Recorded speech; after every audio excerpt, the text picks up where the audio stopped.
Unpacking check. Koreyada oziq-ovqat mahsulotlarini, halol o'zbek oziq-ovqat mahsulotlarini biz qanday zakaz qilamiz va u qay tarzda keladi? Shu haqida bo'ladi bugungi video.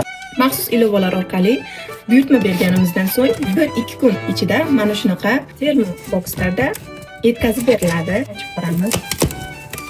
Shunaqa ko'rinishda bo'ladi.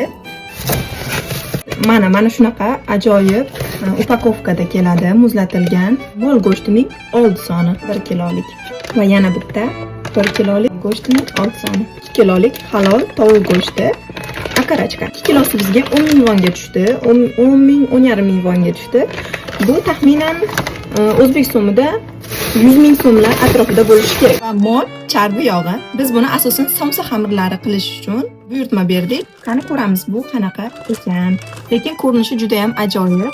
Bu bizga 5 ming won atrofida tushdi. O'zbek so'mida 40-50 ming atrofida bo'ladi.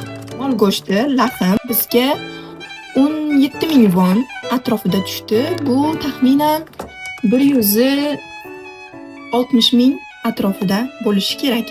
Yana ham tekshirib ko'ring. Men hali unchalik pullarini tushunmayman. Shuning uchun meni qo'llab-quvvatlaysiz degan umiddaman. Bugungi buyurtmalarimiz shulardan iborat edi.